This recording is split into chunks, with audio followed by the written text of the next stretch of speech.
Parchium. El día aquí firmé. Permíteme contarte algo que guardé durante 3 largos años. Algo que cargué solo, en el silencio perfecto de mi propio orgullo herido, mientras le sonreía al mundo y fingía estar perfectamente bien. Esta no es una historia de rencor, aunque hubo días en los que el odio me mantenía de pie. Es una historia sobre el amor que se quiebra de la manera más brutal, cruel e inhumana posible. Y sobre ese mismo amor que, terco e imposible, encontró el camino de regreso atravesando un infierno. Pero para entender el final, para entender por qué las cicatrices de mi cuello aún palpitan, necesito que entiendas primero el inicio. Y el inicio fue en ese maldito despacho de Polanco, un martes gris de marzo, a las 2 de la tarde, cuando firmé los papeles y me convertí de golpe en el hombre más solo y desechable del mundo. El aire acondicionado del inmenso despacho legal estaba helado, configurado a esa temperatura artificial que solo los ricos soportan con sus trajes de lana a la medida. Pero tal vez el frío era solo yo. Tal vez era la forma en la que mi propia sangre se había congelado en mis venas, deteniendo el latido desbocado de mi corazón, adormeciendo mis extremidades. Frente a mí, descansando sobre un pesado y pulido escritorio de caoba que olía a cera cara, a poder y a sentencias irrevocables, estaban 2 hojas de papel impecables, impresas con una tipografía sobria y letal, los papeles del divorcio. Apenas había pasado un año. Un maldito y fugaz año desde que Rodrigo Cienfuegos y yo nos habíamos casado en una ceremonia pequeña, casi secreta, a escondidas de todos los que nos querían ver separados. Recordaba perfectamente el día que lo conocí. Yo era un simple asistente de oficina en el corporativo, un omega joven de 25 años, sin apellidos rimbombantes, sin cuentas bancarias abultadas, y con una familia en Oaxaca a la que tenía que mantener enviando la mitad de mi quincena. Él era el heredero universal, el alfa supremo de 30 años, el nuevo director general con esa mandíbula tensa, postura imponente, y esos ojos oscuros, casi negros, que parecían tragar la luz de cualquier habitación en la que entrara. Cuando nuestras miradas se cruzaron por primera vez en el elevador de cristal de la empresa, la electricidad fue tan brutal, tan puramente instintiva, que casi dejó caer las carpetas de reportes que llevaba apretadas contra el pecho. Su aroma a madera de cedro, tierra húmeda y lluvia de bosque me envolvió por completo, asfixiando mis sentidos y reclamándome en un instante. Mi propio aroma, una mezcla suave de vainilla y durazno, estalló en respuesta, traicionando mi profesionalismo. Nuestro lazo se formó con una fuerza salvaje, contra todas las reglas de la alta sociedad chilanga. Nos amamos con una urgencia que no dejaba espacio para la razón. Pero habíamos llegado a ese punto de quiebre porque yo era demasiado omega y no lo suficientemente digno para los Cienfuegos. Desde el primer día que su familia me conoció, fui tratado como un parásito, un cazafortunas, un intruso peligroso. La señora Elena, su madre, ni siquiera se molestaba en disimular su desprecio. En las contadas comidas del domingo en su mansión de Lomas de Chapultepec a las que fui obligado a asistir, me miraba como se mira a un bicho asqueroso que se coló en un plato de alta cocina. Me hablaba con una cortesía tan gélida y calculada que dolía muchísimo más que un insulto directo en la cara. Don Arturo, el patriarca, el hombre que controlaba los hilos del corporativo, directamente no me registraba. Para él, yo era el desliz temporal y vergonzoso de su hijo, una fase rebelde que eventualmente se curaría. Isabela, en cambio, sí existía para ellos. Había existido mucho antes que yo, en los planes de boda, alianzas corporativas y fusiones de capital que ambas familias trazaron cuando Rodrigo y ella tenían apenas 12 años. Yo era la anomalía en su sistema perfecto, el error de cálculo que tarde o temprano se corregiría. Rodrigo me lo había jurado que no sería así. Me había jurado infinidad de cosas mientras me besaba el cuello en la oscuridad de nuestra habitación. Me dijo que era un hombre libre, no un títere de su apellido. Y yo le creí con cada átomo de mi ser. Me entregué a él, le permití marcar mi cuello, fusionando nuestras almas. ¡Qué estúpida! ¡Qué reverenda ingenuidad la mía! Ahora, sentado en esa silla de cuero genuino que me quedaba demasiado grande, ese lazo en mi cuello se sentía como una soga áspera, apretándome la tráquea, cortándome el oxígeno. Levanté la vista lentamente, sintiendo que el cuello me pesaba toneladas. Rodrigo estaba del otro lado del escritorio. Llevaba uno de sus trajes italianos azul marino hechos a la medida, el cabello perfectamente peinado hacia atrás, pero no parecía el hombre que me había marcado y jurado protección eterna. Sus ojos, esos mismos ojos que solían mirarme con una devoción y una ternura que me hacían temblar de amor, estaban vacíos, muertos, como dos pozos sin fondo. Su aroma, que antes era mi refugio seguro, mi hogar, ahora estaba herméticamente bloqueado, cargado de una frialdad metálica y hostil que hacía que mi lobo interior gimiera de agonía y terror, arañando mi pecho desde adentro. A su lado, sentada con una postura perfecta de revista de modas y las piernas cruzadas delicadamente, estaba Isabela Montes de Oca, la beta perfecta, alta, rubia, de rasgos finos, apellido compuesto y dueña de una fortuna inmobiliaria que rivalizaba con la de los Cienfuegos. Ella no decía una sola palabra, no le hacía falta. La sonrisa ladeada, esa maldita sonrisa de victoria absoluta en la comisura de sus labios pintados de un rojo intenso, lo gritaba todo. Gané. Siempre supe que te irías al basurero de donde saliste. Firma. Mateo, la voz de Rodrigo cortó el silencio sepulcral de la sala. Sonó ronca, plana, casi robótica. Ni siquiera se atrevía a mirarme a la cara. Su vista estaba clavada obstinadamente en la pluma dorada de fuente que su abogado, un tipo de traje gris y cara de aburrimiento, había deslizado hacia mí sobre el escritorio. ¿De verdad esto es lo que quieres?, pregunté. Mi voz salió rota, temblorosa, como un cristal a punto de estallar. Sentía que la garganta se me había cerrado por completo.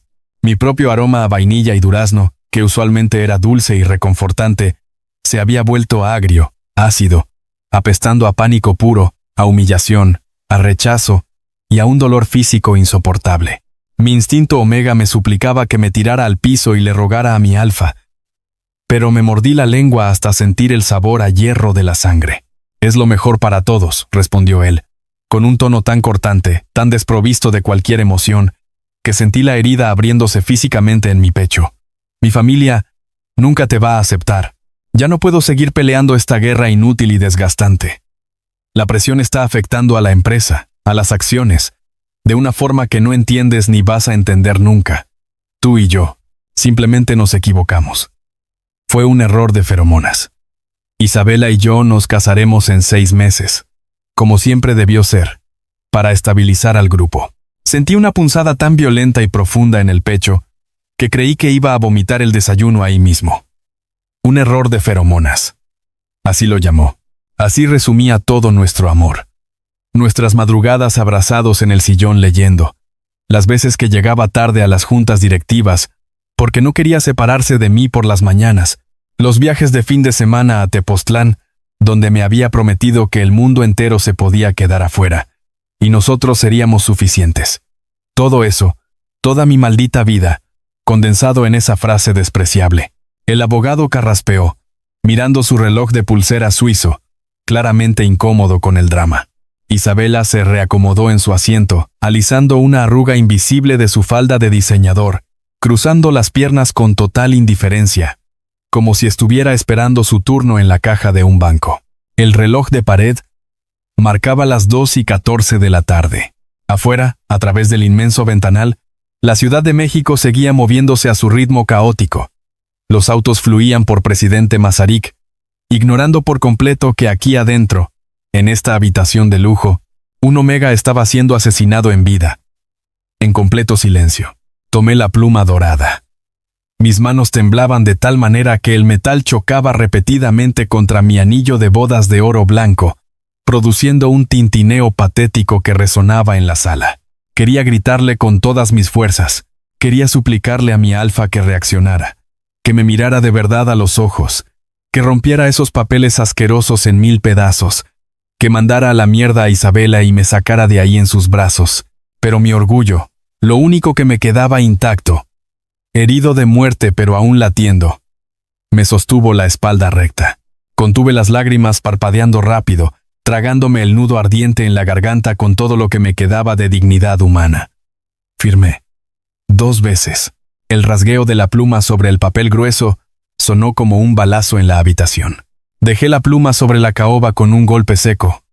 Me quité el anillo de bodas, dejándolo caer junto a los documentos. Me puse de pie sin decir ni una sola maldita palabra más. Me di media vuelta y caminé hacia la puerta de roble. No le di a Isabela el gusto morboso de verme llorar, y mucho menos se lo di a él. Al tomar el pomo de la puerta por un microsegundo, esperé escuchar su voz llamándome, deteniéndome. Solo escuché el sonido del papel siendo guardado en un portafolio. Salí del edificio en Polanco y el aire contaminado, denso y caluroso de la ciudad me golpeó la cara como una bofetada. El guardia de seguridad del vestíbulo, un señor mayor que me conocía de meses de visitas y que siempre me saludaba amablemente, me miró con una lástima tan evidente que me revolvió las tripas. Crucé la puerta giratoria de cristal y el sol implacable de la tarde me hirió los ojos, que ya estaban ardiendo de tanto contener el llanto. Caminé como un autómata por las aceras anchas de Paseo de la Reforma. La gente pasaba a mi lado a un ritmo frenético. Trajes de corporativo discutiendo por teléfono. Oficinistas apurados con sus cafés. Turistas tomándose fotos en el Ángel de la Independencia. Una pareja joven cruzó frente a mí. El Alfa iba tomando a su Omega de la mano, guiándolo entre la multitud con una mano posesiva y protectora en la cintura baja, su aroma a canela y menta mezclándose felizmente en el aire. Mi lobo interior hizo un sonido tan lastimero, tan quebrado, que tuve que taparme la boca. Desvié la mirada, sintiendo que me asfixiaba. Seguí caminando, esquivando a los vendedores de dulces, sordo al ruido incesante de los claxones y los camiones de transporte público. Caminé 5 cuadras hasta que llegué a donde había dejado estacionado mi coche compacto. Un Tsuru blanco y viejo, abollado en la puerta derecha, que desentonaba groseramente entre los BMW, Audis y Range Rovers estacionados en la zona exclusiva. Metí la llave temblando, abrí, entré y cerré la puerta de un portazo brutal. Y cuando finalmente estuve ahí, encerrado en la penumbra pequeña, caliente y familiar de mi auto, con el olor a aromatizante de pino barato y plástico viejo, finalmente me rompí. Me rompí en 1000 millones de pedazos. Las lágrimas que había aguantado con todo el orgullo del mundo durante esa hora de tortura psicológica se desbordaron como una presa colapsada. Lloré hasta que me faltó el aire. Hasta que los pulmones me ardían y la visión se me nubló por completo. Golpeé el volante con los puños cerrados, una y otra vez. Hasta que el claxon sonó por error.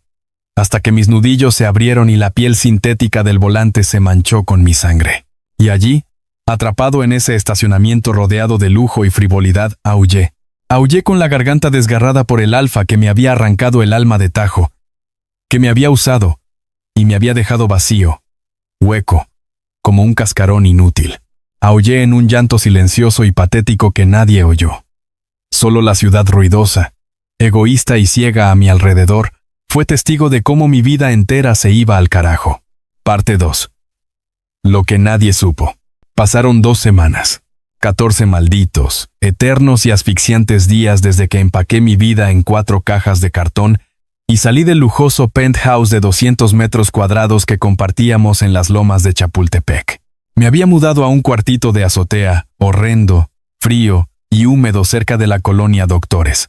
Era literalmente lo único que pude pagar de contado con mis magros ahorros de oficinista, ya que había renunciado al corporativo Cienfuegos el mismo día que firmé el divorcio, incapaz de soportar la idea de cruzarme con él en los pasillos o ver a Isabela pasearse por el lobby. El cuarto no medía más de 15 metros cuadrados, siendo generosos. Las paredes estaban descascaradas, pintadas de un verde agua deprimente, y apestaban a humedad crónica y polvo viejo. Tenía una sola ventana chica, con los cristales sucios, que daba a un patio interior gris tapizado de tendederos con ropa ajena, donde el sonido de la radio de los vecinos a todo volumen y los gritos de los niños retumbaban todo el santo día. No había cama. Dormía sobre un colchón delgado, de esos baratos de hule espuma, tirado directamente en el piso de cemento pulido, arropado con una cobija de poliéster de 50 pesos que rascaba la piel y no quitaba el frío de las madrugadas. Nada que ver con los edredones de pluma de ganso y las sábanas de hilo egipcio en las que había dormido el año anterior. Pero me repetía a mí mismo, como un mantra desesperado, que esto era mío, pagado con mi propio dinero, sudado y manchado exclusivamente con mi dolor. Nadie, absolutamente nadie con apellido compuesto me lo podía quitar ni me lo podía echar en cara. Pero mi voluntad de hierro no era suficiente para sostener mi biología. Mi cuerpo estaba colapsando a un ritmo alarmante, desmoronándose célula por célula.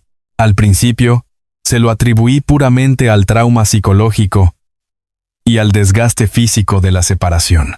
El divorcio para un Omega marcado no es un simple trámite civil, donde firmas un papel y cada quien a su casa.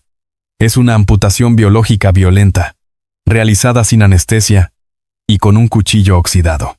Cuando un alfa te muerde, cuando inyecta sus feromonas directamente en tu glándula de olor, su esencia queda tatuada en tu código genético. La ausencia física y emocional de ese alfa, el rechazo de su lobo hacia el tuyo, se convierte en un dolor real, punzante, físico, que hace que tu lobo interior se retuerza de agonía y abstinencia.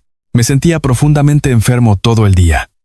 Mis energías estaban drenadas hasta cero, como si tuviera una fuga interna por donde se escapaba mi fuerza vital. Dormía hasta 15 o 16 horas seguidas, hecho un ovillo fetal, tiritando de pies a cabeza con escalofríos febriles, aunque fuera pleno mediodía en la ciudad.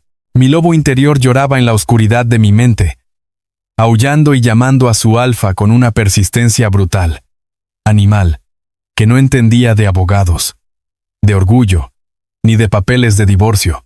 No obstante, en la segunda semana, los síntomas empezaron a mutar, a volverse extraños y agresivamente específicos. Todo detonó un martes nublado.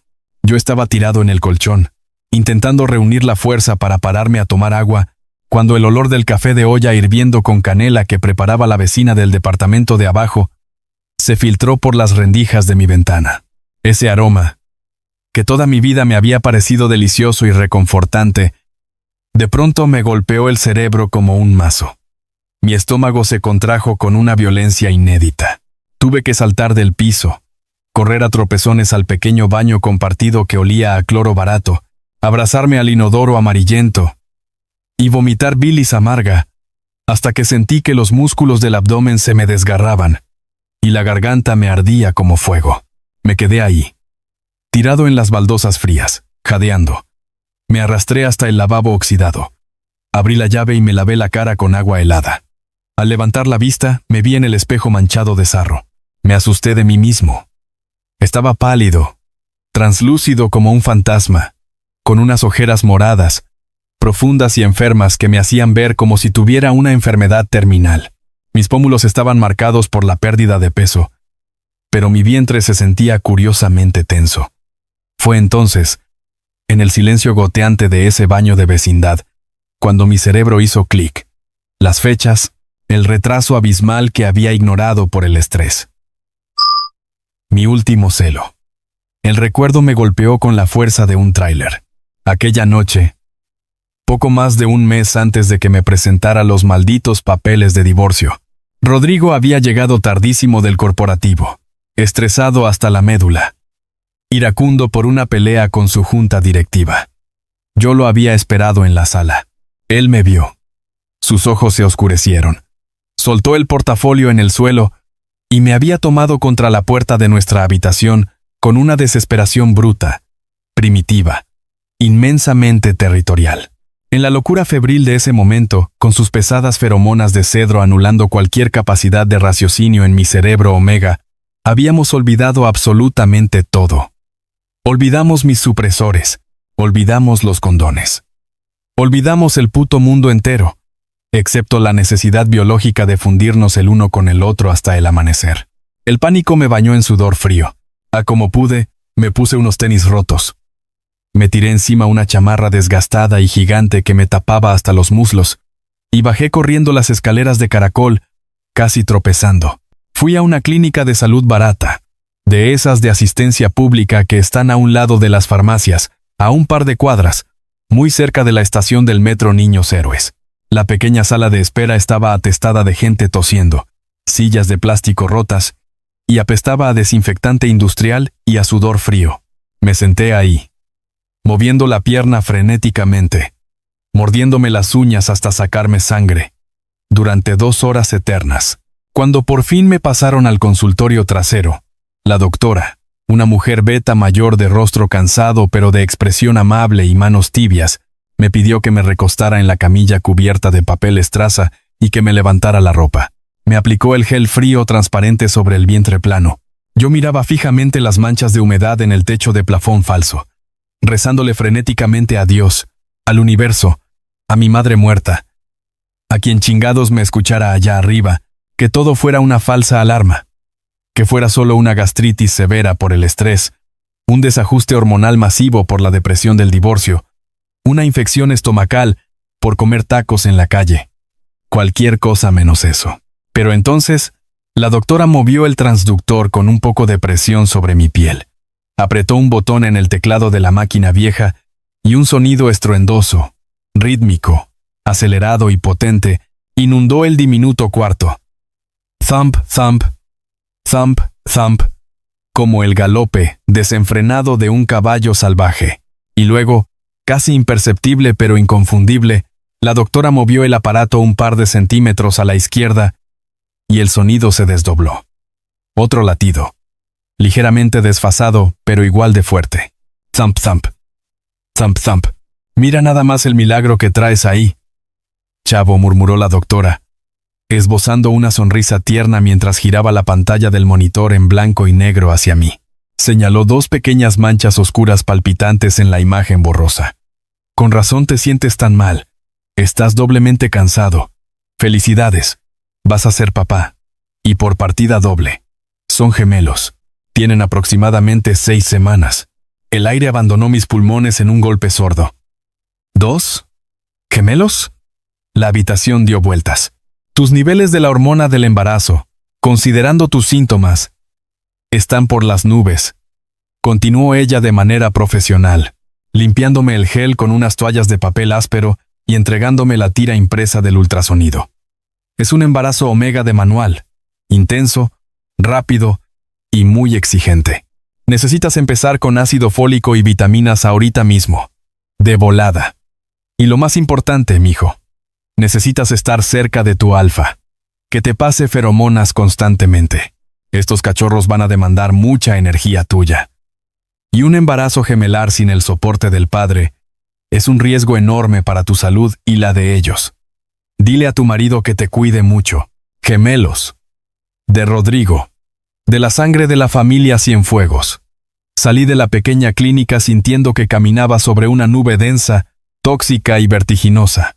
Llevaba el pequeño y resbaladizo papel impreso del ultrasonido arrugado dentro del bolsillo de mi chamarra, mi mano derecha aferrada a él con tanta fuerza que los nudillos se me ponían blancos, como si ese papel fuera el único salvavidas en medio de un océano en llamas. Caminé aturdido, chocando con la gente por las aceras sucias de Eje Central. El ruido de los motores de los microbuses, los claxones de los taxistas desesperados y los gritos de los vendedores ambulantes ofreciendo fundas de celulares me ensordecían, pero yo solo escuchaba esos 2 latidos en mi cabeza. Saqué mi celular con la mano temblorosa. La pantalla de cristal estrellada se iluminó. Busqué en mis contactos. Llegué a la R. Rodrigo. Udrigo. Mi pulgar se quedó suspendido, temblando violentamente sobre el botón verde de llamada. Tenía que llamarlo. A huevo que tenía que saberlo. Independientemente de lo que me había hecho, de lo basura que había sido, eran sus hijos. Su sangre. Tenía el derecho a saber. Y yo necesitaba su ayuda. No podía pagar ni las malditas vitaminas. Pero justo en el preciso instante en que iba a presionar la pantalla, mi vista se desvió. Me detuve en seco frente a un puesto de periódicos metálico en la esquina. Colgada en el lazo principal, brillando bajo el sol con su papel coché brillante, estaba la portada de una de las revistas de sociales y chismes de la alta alcurnia más leídas de todo el país. En letras inmensas, rojas y doradas, el titular gritaba: «Boda del año confirmada. El heredero de los Cienfuegos, Rodrigo, anuncia su compromiso oficial con Isabela Montes de Oca en exclusiva gala de beneficencia». Debajo del texto, en una foto a plana entera, él posaba vestido de smoking impecable.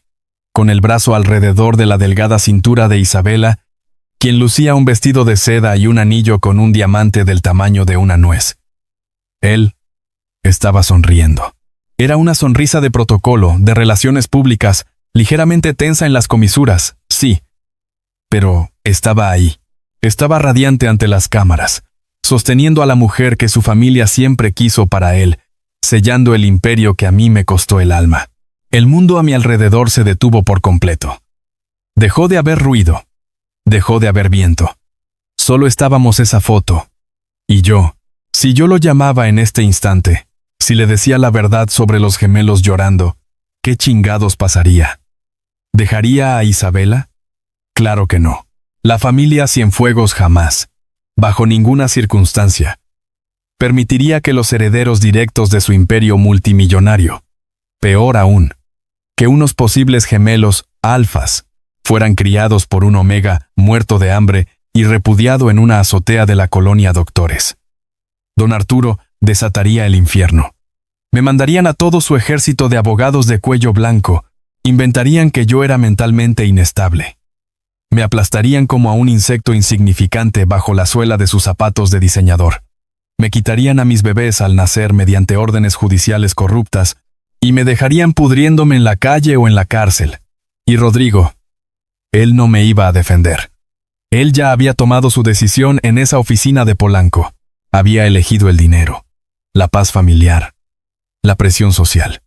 No iba a permitir que yo fuera el pretexto de lástima que arruinara su vida perfecta recién estrenada. La furia y el instinto de protección maternal, fiero y ciego, se encendieron en mi pecho, apagando el dolor. Apagué el celular de golpe, arranqué la tapa trasera de plástico, saqué la tarjeta SIM con los dedos temblorosos y, sin pensarlo 2 veces, la rompí a la mitad y la tiré a través de la rejilla oxidada de una alcantarilla en la calle. Vi los pedacitos de plástico caer en el agua negra. Se acabó. Hasta aquí llegaba Mateo, el asistente de oficina. Esa misma tarde subí a mi cuartito, metí mi poca ropa, mi cepillo de dientes y mis documentos en una mochila de lona vieja. Tomé el metro, empujándome en los vagones llenos, hasta llegar a la terminal de autobuses de la Tapo. Con los últimos billetes de 500 pesos que me quedaban en la cartera, compré el primer boleto de autobús económico sin retorno que saliera hacia Occidente, hacia Guadalajara. Lejos, muy lejos del imperio Cienfuegos. Subí al camión cuando ya era de noche. Olía a aromatizante de limón, a polvo de asientos y a tortillas de los pasajeros. Me senté en la ventana, en la parte de atrás. El viaje a Jalisco fueron las 8 horas más largas, frías, dolorosas y aterradoras de mi puta vida. Mientras veía las luces naranjas de la carretera perderse a gran velocidad en la oscuridad de la madrugada, rodeé con mis 2 brazos mi vientre a un plano, que se sentía como un escudo minúsculo. Acaricié la tela de mi suéter. Derramé las últimas lágrimas que le dedicaría a Rodrigo Cienfuegos. Y en el silencio del pasillo oscuro, les juré a mis 2 hijos, a mis pedacitos de vida, que yo iba a ser suficiente para ellos, que yo los iba a cuidar, los iba a sacar adelante, y los protegería de su propia sangre. Así me costara la vida entera. Y vaya que casi me la cuesta. Parte 3. Guadalajara me salvó. Llegar a una ciudad inmensa y desconocida, con el corazón destrozado en 1000 pedazos, el lazo roto pudriéndose en mi cuello y esperando gemelos, fue lo más cercano a vivir en el puto infierno que una persona puede experimentar sin morirse. Guadalajara me recibió a las 7 de la mañana con un calor pegajoso y una tormenta eléctrica, que dejó las calles inundadas. Bajé del autobús en la Central Nueva, cargando mi mochila, arrastrando los pies y el alma, sin tener ni la menor puta idea de hacia dónde caminar. Solo sabía que tenía que alejarme de las zonas ricas, donde cualquier Cienfuegos pudiera tener contactos. Caminé y tomé camiones de ruta sin rumbo fijo hasta que terminé en el centro viejo. Después de horas de buscar, logré rentar un departamento minúsculo, una caja de zapatos de paredes despintadas, baldosas rotas y techo bajo, a unas cuadras del bullicioso mercado San Juan de Dios. Olía fuertemente a humedad, a drenaje y a soledad infinita. pero era lo único que mi exiguo y raquítico presupuesto de refugiado podía costear pagando 2 meses de depósito. Esa misma tarde me tiré en el piso de ese cuarto vacío y lloré hasta quedarme dormido. Al día siguiente me levanté, me lavé la cara, me tragué mi orgullo de oficinista corporativo y salí a la calle a buscar trabajo. No importaba qué fuera. Entré a panaderías, fondas, zapaterías. Finalmente, encontré un puesto empacando productos, limpiando pasillos y cargando cajas ligeras en una tienda grande de abarrotes de la zona, propiedad de una señora recia pero amable. El trabajo físico, de pie durante 10 horas seguidas, era pesado, y me dejaba los riñones doliendo. Pero descubrí que el olor constante y penetrante del local a especias fuertes, a chiles secos, a montones de frutas maduras y a detergente en polvo a granel, me ayudaba perfectamente a enmascarar mi propio aroma omega. Con el avance salvaje del embarazo, mi esencia natural a vainilla y durazno se estaba volviendo escandalosamente dulce, espesa y pesada. Era un faro luminoso, un grito biológico que alertaba de mi condición de omega encinto vulnerable a cualquier alfa o beta que pasara a 3 metros de mí. Necesitaba esconder mi condición el mayor tiempo posible para no perder el empleo. Pero doña Carmen, la dueña del local de abarrotes, una mujer beta ya entrada en los 60 años, mal hablada pero con un corazón de oro inmenso, no tardó más de un mes en darse cuenta de mi estado.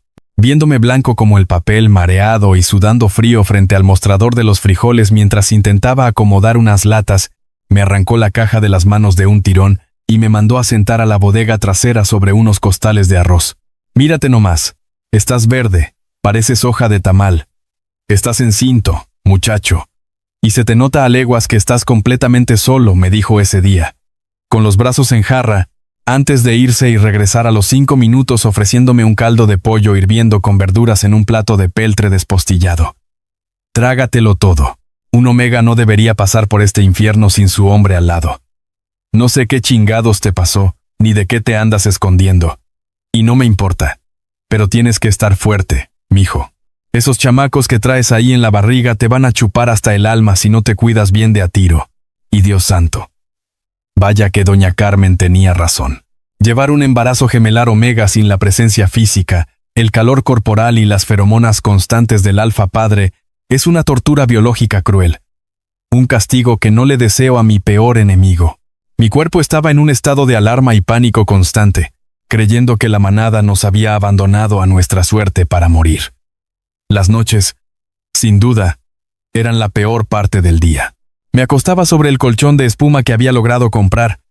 Me retorcía en posición fetal llorando de dolor por los calambres agudos que me paralizaban las piernas y sufría en silencio. El síndrome de abstinencia de feromonas de Rodrigo me golpeaba de madrugada, haciéndome sudar, temblar y tiritar hasta que los dientes me castañeaban de manera incontrolable, como si tuviera hipotermia. Mi única, desesperada y patética medicina para no volverme loco era una vieja playera negra de algodón de Rodrigo.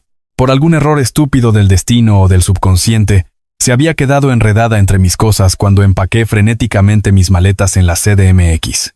En esas noches de agonía, la agarraba, me la pegaba contra el rostro y la nariz, e inhalaba profunda y desesperadamente intentando atrapar los últimos, minúsculos y casi imperceptibles rastros de su olor a bosque y cedro que quedaban en las costuras. Le lloraba a borbotones, a esa maldita playera. Apretando la tela contra mi vientre abultado, le rogaba al fantasma de mi alfa que viniera a calmar a sus cachorros en mi interior, que viniera a salvarme del dolor, que entrara por la puerta y me dijera que todo era una pesadilla. Pero nadie entraba por esa puerta. Solo éramos la oscuridad del cuarto, el ruido del mercado a lo lejos. Y yo, a pesar de todo, logré salir adelante. Gracias a la insistencia de doña Carmen, conocí a la doctora, Anaya, una ginecóloga beta muy amable y de precios muy accesibles que trabajaba en un dispensario local comunitario. Ella fue un ángel. Me guió durante los meses más oscuros del embarazo, dándome suplementos vitamínicos baratos, regañándome cuando no comía y vigilando de cerca que mi presión arterial no se disparara por los aires debido a la ansiedad crónica. El día que rompí fuente fue un domingo por la tarde. Estaba solo en mi pequeño departamento lavando los trastes. El dolor llegó como un latigazo de fuego en la espalda baja que me tiró al piso de baldosas. La labor de parto de un omega, de por sí difícil, sin el apoyo hormonal y la protección de su pareja, es un proceso sumamente brutal, largo y muy peligroso. El cuerpo se tensa en lugar de relajarse. Llegué en taxi al Hospital Civil General, sudando a mares. Fueron 16 horas interminables de agonía pura en una sala compartida, rodeado de otras mujeres y omegas gritando. Yo me aferraba a los barrotes de metal de la camilla, gritando hasta perder completamente la voz, sintiendo literalmente que mis huesos pélvicos se partían en dos, suplicando internamente por el aroma de Rodrigo para calmar mi sistema nervioso colapsado. Pero resistí. Vaya que resistí. Cuando, pasadas las 4 de la mañana, por fin escuché ese primer llanto fuerte, agudo y exigente rasgando el aire de la sala de partos, sentí que todo mi ser volvía a nacer de las cenizas. Emilio nació primero. Era pequeñito, con la carita roja, arrugada, pero desde el primer segundo fue un peleonero incansable, soltando un grito furioso que hizo eco y silenció a todos en los pasillos del piso. 8 eternos minutos de angustia y más pujidos después, llegó al mundo mi segundo milagro. Lucas. Más sereno, más chiquito, llorando suavecito pero con una fuerza terca en sus pequeños pulmoncitos. Cuando las enfermeras me limpiaron la cara sudada y me los pusieron a ambos sobre el pecho desnudo para el contacto piel con piel, sentí sus 2 pequeñas respiraciones calientes, su olor a leche nueva y a milagro chocando contra mi cuello. En ese sagrado momento, mirando sus ojitos cerrados y sus manitas aferrándose a mí, supe que todo el dolor espantoso, toda la humillación que sufrí en el despacho de Polanco, todo el terror ciego de mi huida en autobús, había valido absoluta y totalmente la pena. Eran míos. Eran perfectos, hermosos, y eran completamente míos. No te voy a mentir. Los primeros 3 o 4 meses de sus vidas fueron un borrón agónico, una neblina de pañales sucios, esterilización de mamilas en una olla vieja en la estufa, llantos histéricos a las 3, 4 y 5 de la mañana. Tuve que empezar a comprar leche de fórmula carísima porque mi propio cuerpo, sometido a tanto estrés emocional y cansancio extremo, colapsó y dejé de producir leche natural casi de inmediato.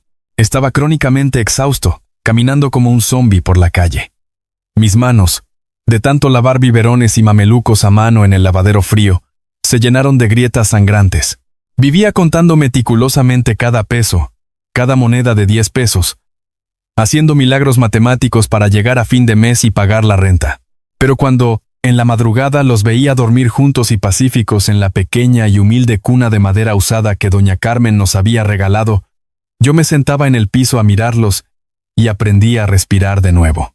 Guadalajara, con todo su ruido ensordecedor, su tráfico, sus tormentas y su gente cálida que no me conocía, me había salvado la vida. Estaba aprendiendo a ser feliz desde cero, ladrillo por ladrillo, construyendo una enorme muralla invisible alrededor de nosotros 3. Una fortaleza donde el apellido Cienfuegos jamás podría alcanzarnos ni hacernos daño. Parte 4. Emilio y Lucas. 3 años volaron. Desaparecieron como si fueran agua escurriéndose entre mis dedos agrietados. De pronto, en un parpadeo de vida, ya no tenía a 2 bebés frágiles a los que tenía que sostenerles la cabeza, sino a 2 torbellinos de energía absoluta, caos y risas que corrían desbocados por todo el pequeño espacio de mi departamento en Guadalajara, dejando a su paso un campo minado de carritos de plástico, bloques de colores, zapatos sin par y galletas mordidas bajo el sofá. Emilio y Lucas se habían convertido en mi vida entera, en el sol, la luna y las estrellas que iluminaban mi diminuto mundo de lunes a domingo sin descanso. Pero, por Dios santísimo, a medida que crecían y sus facciones perdían la redondez de bebé, eran el vivo, crudo e innegable retrato de su padre. Y eso, en mis momentos más vulnerables y silenciosos de la noche, me partía la madre en 1000 pedazos. Intrés macielado, persondo mentado. Emilio, mi niño mayor por esos cruciales 8 minutos, había heredado biológicamente los ojos exactos de Rodrigo. No solo el color café profundo, casi obsidiana, sino la forma, el peso de la mirada. Esos ojos oscuros y calculadores que te escaneaban el alma desde que te miraban de frente. Desde muy chiquito, Emilio tenía un aura sorprendentemente imponente y pesada para un niño de 3 años. Era un alfa en desarrollo temprano, y se le notaba a kilómetros de distancia. Su instinto territorial primitivo era una cosa fascinante, tierna, pero profundamente desgarradora a la vez. Siempre que íbamos de la mano al parque público o caminábamos por las banquetas concurridas y algún extraño, especialmente un alfa adulto, grande y de olor pesado, se nos acercaba demasiado para preguntar la hora o cruzar la calle, Emilio soltaba mi mano y se ponía físicamente frente a mis piernas. Fruncía su ceñito regordete, apretaba sus pequeños puños a los costados y soltaba un gruñido bajito, rasposo, casi como el zumbido de un motor en su pecho diminuto. Estaba protegiendo instintivamente a su papá Omega de las amenazas del mundo. Viendo esa fiereza en un cuerpo tan pequeño, no podía evitar ver a Rodrigo defendiendo su territorio en las juntas corporativas. Lucas, por otro lado, era un universo completamente diferente, pero igual de intenso. Físicamente, sacó mi cabello rebelde y lleno de rizos oscuros, y mis facciones faciales mucho más suaves y dulces. Pero psicológicamente, era Cienfuegos puro y destilado. Era terco como una maldita mula. Si Lucas decidía un martes por la mañana que sus zapatos deportivos rojos debían ir en las manos y no en los pies, tenías que armarte de paciencia divina y prepararte para una guerra campal llena de lágrimas y negociaciones de alto nivel para convencerlo de lo contrario. No cedía a un centímetro. Sin embargo, su carácter terco contrastaba con un alma increíblemente empática. Era mi barómetro emocional. Siempre, absolutamente siempre, sabía cuando yo estaba triste, cansado o al borde del llanto por las cuentas por pagar. No decía nada, solo caminaba hacia mí en silencio, con su osito de peluche arrastrando, y se abrazaba fuertemente a mis rodillas, apoyando su mejilla contra mi pierna hasta que mi respiración se calmaba. A sus cortos 3 años, ambos ya empezaban a desarrollar en sus cuellos y muñecas las bases bioquímicas de sus propios aromas definitivos. Aún eran esencias muy sutiles, tiernas, olores básicos de cachorros que olían a leche tibia, talco infantil, jabón neutro y crayolas rotas. Pero a veces, en esos momentos de paz después de bañarlos con agua calientita, cuando los arropaba en mi cama para leerles el mismo puto cuento de dinosaurios por 30ª vez, y hundía mi nariz en la curva suave de sus cuellitos para darles un beso de buenas noches. Mi lobo interior captaba la señal. Alcanzaba a percibir, muy en el fondo, debajo del olor a champú, un toque agridulce e incipiente. Madera quemada, lluvia de tormenta, cedro oscuro. Era el eco biológico inconfundible de Rodrigo, un recordatorio constante y punzante de que mis hijos, mi luz, llevaban en sus venas la sangre y el espíritu del hombre que me destruyó y me echó a la calle. Nuestra rutina diaria era pesadísima, una máquina de correr que no paraba nunca, pero estaba cimentada y llena de amor. Me levantaba todos los días a las 5 de la mañana en punto, preparaba sus loncheras con sándwiches y fruta picada en nuestra diminuta cocina, calentaba el agua, los despertaba con besos y cosquillas en la barriga.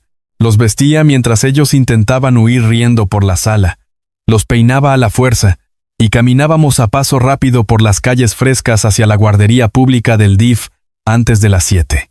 Después de dejarlos, yo me iba corriendo a tomar el camión para llegar a la cafetería grande del centro, donde, a base de partirme la espalda, había logrado ascender de cajero a gerente de turno.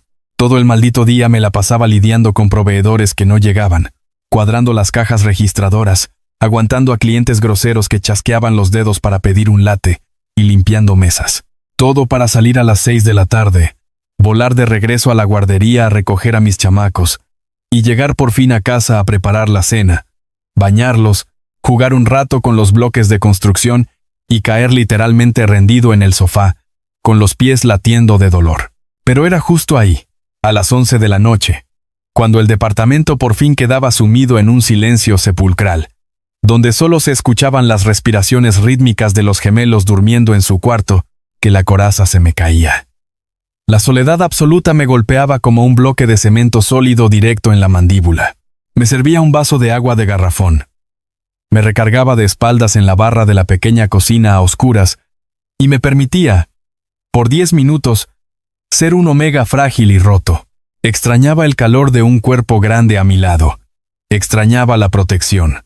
Hubo una noche, lluviosa y miserable, en la que vi por accidente una foto vieja de Rodrigo de una gala en internet mientras revisaba las noticias.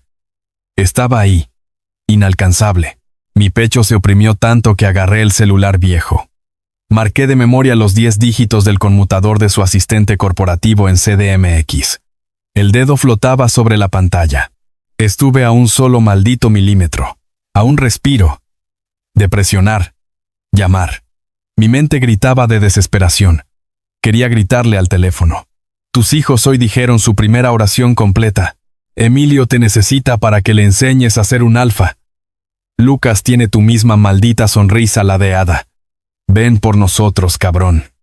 Pero justo antes de que la pantalla tocara mi piel, el recuerdo nítido, frío y brutal de la madera caoba de aquel despacho me congeló la sangre.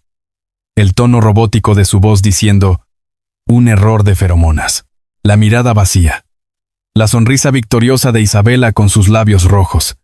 El pánico de que, si llamaba, me los arrebatarían con jueces pagados, me paralizó por completo. Destruí el pensamiento de volada. Bloqueé la pantalla y me dejé resbalar hasta sentarme en el piso frío de la cocina, ahogando un sollozo en mis rodillas. El silencio era nuestro escudo, y yo no lo iba a romper. El domingo siguiente, los llevé de paseo al Parque Agua Azul. Compramos un chicharrón de la calle para botillear. Me senté en una banca de concreto bajo la sombra de un árbol enorme, y vi a Emilio y Lucas, con sus pantaloncitos de mezclilla y sus tenis desgastados, correr como locos sobre el pasto persiguiendo a una pobre paloma gorda. Reían a carcajadas gigantes, tropezándose, levantándose y volviendo a correr, bañados por el sol cálido de Jalisco. Al ver sus rostros iluminados por la felicidad más pura e inocente, sentí una alegría inmensa, un orgullo tan grande de haberlos sacado adelante yo solo, que me llenó los ojos de lágrimas calientes. Pero esa alegría venía mezclada a partes iguales con una tristeza tóxica, infinita y silenciosa. Porque su padre, el hombre que me juró el cielo, el alfa al que yo le había entregado en bandeja de plata mi vida entera y mi alma, se estaba perdiendo la magia más asombrosa y grande del puto universo por ser un cobarde de mierda. Parte 5. El mensaje que no debí leer. Era un jueves cualquiera a mediados del mes de octubre. El clima empezaba a refrescar un poco en la ciudad. Yo había salido de la cafetería más tarde de lo habitual, con un dolor de cabeza punzante y espantoso, martillándome las sienes, cortesía del inventario mensual de bodega que nunca cuadraba. Fui caminando rápido a recoger a los niños a la guardería. Estaban esperándome sentaditos en las sillitas rojas de plástico, ya con sus mochilitas puestas. Al ver sus caras iluminarse cuando crucé la puerta, se me quitó la mitad del cansancio. Como premio rápido porque las maestras me dijeron que se habían portado increíblemente bien toda la semana y no habían mordido a nadie, decidí que ni de broma iba a llegar a la casa a cocinar. Nos fuimos caminando a cenar a una taquería de súper confianza. El Guero, que estaba a unas 3 calles de nuestro edificio. Era un local pequeño, de lámina y azulejos blancos. El lugar, como buen jueves de quincena, estaba llenísimo de gente, lleno de ruido platicador, de risas y de un espeso, humeante y glorioso olor a carne al pastor, dorándose en el trompo y a cilantro fresco recién picado. Yo estaba sentado en una silla de plástico blanco de publicidad de una marca de refrescos, usando una servilleta de papel delgada para limpiarle pacientemente la salsa verde que le escurría de la barbilla a Lucas, mientras a mi lado, Emilio devoraba su tercer taco de bistec con una voracidad animal que me daba mucha risa. Despacio, chamaco. La carne no va a salir corriendo de tu plato, le dije, dándole un trago a mi agua de Jamaica. Todo era un caos cotidiano y perfecto. Al fondo del local, colgada en alto en la pared despintada, justo arriba de donde el cajero cobraba los tickets, había una vieja televisión de pantalla plana encendida. Su volumen no estaba muy alto, pero competía con el bullicio de los comensales. Estaba sintonizada, como siempre en estos lugares por la noche, en un canal nacional de noticias del mundo del espectáculo y de reportajes de finanzas de la mal llamada Alta Sociedad de México. Yo no le estaba prestando la más mínima y absoluta atención, enfocado totalmente en cortar la carne de mis hijos para que no se atragantaran, hasta que un nombre, pronunciado por la conductora, cortó el ruido del lugar como una navaja afilada y entró directo por mis oídos, perforando mi cerebro. Rodrigo Cienfuegos, mi lobo interior. Mi naturaleza omega que llevaba 3 putos años fuertemente sedada, drogada bajo toneladas de trabajo duro, barreras mentales de supervivencia y puro orgullo herido, dio un tirón tan violento, tan salvaje en el fondo de mi pecho, que me robó el oxígeno de los pulmones. Sentí como si un gancho invisible me hubiera agarrado las costillas. Levanté la vista lentamente hacia la pantalla al fondo del local, sintiendo que un balde gigantesco de hielo molido se vaciaba lentamente sobre mi nuca, erizándome cada vello del cuerpo. Ahí estaba. En la televisión, había un clip de video reproduciéndose en bucle, imágenes tomadas apenas esa mañana por unos paparazzis, mostrándolo saliendo apresuradamente de un edificio corporativo gris en la Ciudad de México, rodeado de micrófonos y flashes de cámaras. Pero el hombre de la pantalla, Dios santo, el hombre de la pantalla no era el ejecutivo impecable, erguido, arrogante y altivo de traje azul marino que yo recordaba de aquel despacho en Polanco. No era el heredero perfecto. Se veía brutal y totalmente destruido. Rodrigo tenía ojeras oscuras, moradas y profundas que le enmarcaban los ojos hundidos. Su cabello, antes siempre peinado hacia atrás con cera, estaba ligeramente largo y desordenado. Estaba notablemente, alarmantemente más delgado. Los pómulos se le marcaban como cuchillas bajo la piel, y su traje de diseñador sin corbata le colgaba un poco de los hombros, como si le quedara grande. Pero lo que más me aterró, lo que me hizo dejar de respirar, fue su mirada. A través de la lente intrusiva de la cámara, sus ojos estaban completamente vacíos, muertos en vida, como el paisaje después de una guerra nuclear. El cintillo rojo llamativo que corría en la parte inferior de la pantalla decía en letras blancas, urgentes y mayúsculas: Última hora. Terremoto empresarial. El imperio, Cienfuegos, se tambalea. Rodrigo Cienfuegos, CEO, cancela su esperada boda con Isabela Montes de Oca por tercera vez consecutiva y rompe lazos directos con la junta directiva familiar en un escándalo sin precedentes. La conductora del programa, con una voz chillona e irritante que me taladraba los tímpanos, explicaba, casi saboreando el chisme, que el antes intocable y joven magnate millonario se había convertido de la noche a la mañana en una especie de ermitaño corporativo agresivo, que apenas si asistía a las oficinas centrales, que corría rumores de que dormía en un sofá en la empresa y que, en un movimiento hostil y sorpresivo que sacudió fuertemente las acciones en la Bolsa de Valores mexicana, había destrozado unilateralmente, sin consultar a su padre, la alianza estratégica vital con el corporativo de la familia de Isabela. Al hacerlo, había cancelado la boda de forma escandalosa, definitiva y humillante frente a todos los invitados VIP para los Montes de Oca, desatando una guerra entre las familias más ricas del país. Me quedé totalmente paralizado, rígido como una estatua de sal en la silla de publicidad, con el vaso de plástico escurriendo agua de Jamaica a medio camino de mi boca abierta. ¿Canceló la gran boda del siglo 3 veces? ¿Rompió los lazos con don Arturo, el hombre al que no se atrevía a desafiar por mí? ¿Por qué chingados haría eso?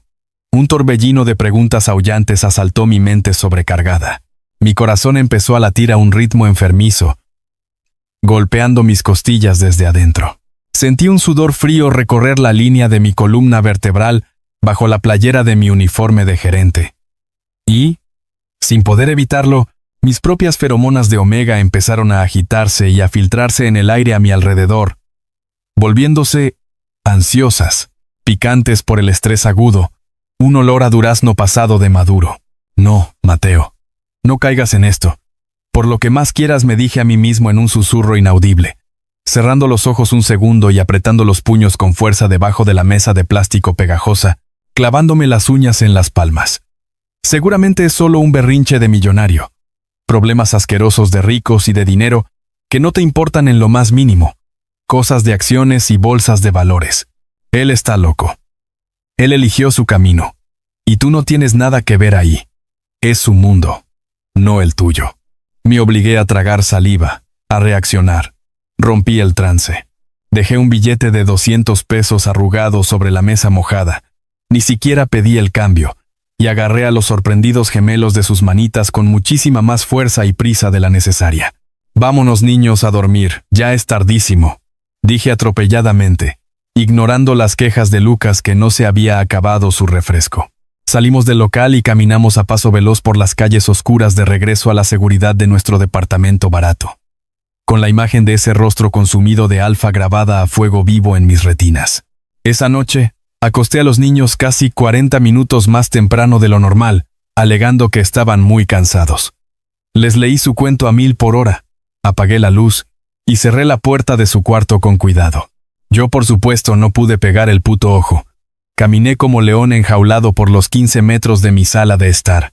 Me senté en el suelo frío frente al pequeño sillón de segunda mano, a oscuras, iluminado únicamente por el resplandor de la farola de la calle que entraba por la ventana. Tenía el celular en la mano, apretándolo. Pasé casi 2 horas eternas tecleando y borrando mensajes en la pantalla. Entré a la aplicación, abrí un nuevo mensaje dirigido al número privado que aún me sabía de memoria. Hola, Rodrigo. Vi las noticias. ¿Estás bien? Lo borré. No sé qué pasó con tu boda, pero lo borré con rabia. Estuve en una guerra brutal contra mi propio instinto de supervivencia. Una voz pequeñita, esperanzada e idiota en mi cabeza me decía que, si él había dejado a Isabela, si había mandado al diablo a su familia, tal vez, solo tal vez, estaba profundamente arrepentido. Tal vez se había dado cuenta del error.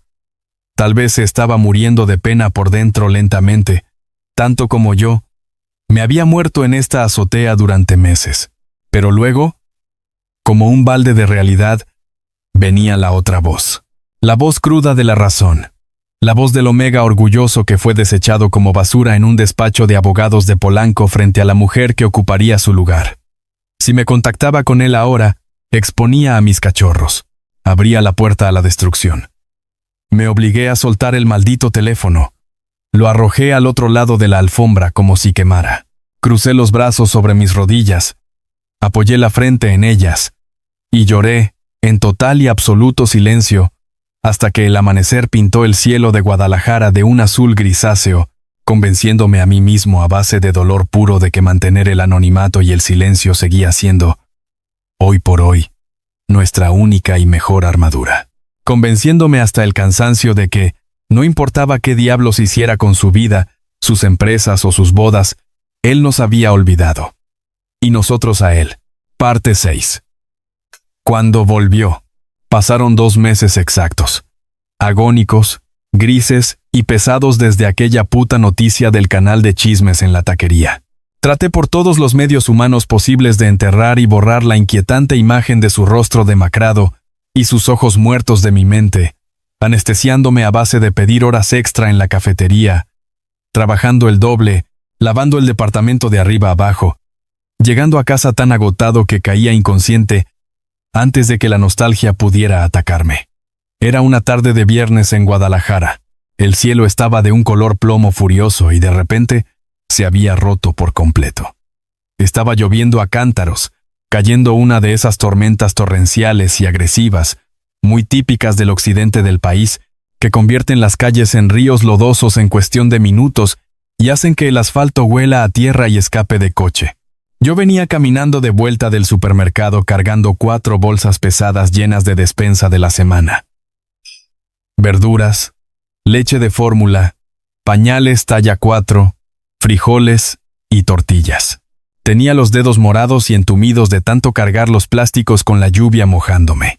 Emilio y Lucas corrían un par de metros adelante de mí, con sus impermeables amarillos de dinosaurio puestos, splashing con los 2 pies dentro de cada charco de agua sucia que encontraban en la banqueta, riendo a carcajadas inmensas, empapándose las botas de manera escandalosa. «¡Ya párenle, chamacos! Se van a dar un buen madrazo en el pavimento», les grité, con la boca llena de lluvia, intentando acomodar las bolsas que se me resbalaban de los dedos congelados mientras buscaba las llaves de nuestro viejo edificio en el fondo del bolsillo de mi pantalón de mezclilla mojado. Al doblar la última esquina de nuestra cuadra, a 20 metros de la entrada del edificio, mis pies se detuvieron en seco sobre el charco más grande. El mundo pareció apagarse de golpe. Mi visión se redujo a un solo punto. Estacionado justo frente a la banqueta, bloqueando parcialmente la entrada con su presencia imponente y fuera de lugar, había un enorme automóvil negro brillante, blindado, con placas de la Ciudad de México. Un coche que costaba más que todos los departamentos de nuestra cuadra juntos, y apoyado contra la pared de ladrillos desgastados y húmedos de la entrada de nuestro edificio, de pie bajo la lluvia torrencial sin paraguas ni gabardina ni la más mínima protección, completamente empapado, estaba él, Rodrigo Cienfuegos.